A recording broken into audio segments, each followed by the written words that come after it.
Good afternoon દોસ્તો, મારું નામ ગોવિંદ ગુદ્રાસિયા છે. મારા બંને બાળકો હાલ જ્ઞાનસાગર વિદ્યાલયમાં અભ્યાસ કરે છે. એક બાળક મારું 1.5 વર્ષથી અભ્યાસ કરે છે ધોરણ 4ની અંદર. તો એની હું વાત કરું તો 1 થી 24 ઘડિયા એને પરફેક્ટ આવડી ગયા છે. સાથે સાથે પોઈન્ટવાળા ગુણાકાર, ભાગાકાર, સરવાળા, લસા, ગુસા એકદમ પરફેક્ટ રીતે ગણે છે. સાથે સાથે એનો બ્રેન પાવર પણ વધ્યો છે. એ ગમે તે વસ્તુ એક ઓબ્ઝર્વેશન કરી શકે છે. તેને ધ્યાનમાં રાખી તે જોઈ અને મેં મારી દીકરીને હાલમાં ધોરણ 7ની અંદર એડમિશન નવું લીધું છે. 15 દિવસ થયા છે. તો એની વાત કરું તો એને પણ 1 થી 22 ઘડિયા પરફેક્ટલી આવડી ગયા છે.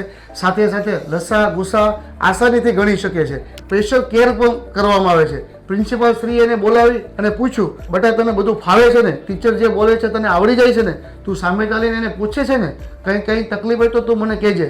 તો મને એવું લાગ્યું મારા બાળકોની કેર કરવામાં આવે છે અને એનો બ્રેન પાવર રિયલી વધે છે. તો મારું માનવું એવું છે કે મેં જે મારા બાળકોને જે સ્કૂલની અંદર મૂક્યા છે ને એ પરફેક્ટ સ્કૂલની અંદર મૂક્યા છે.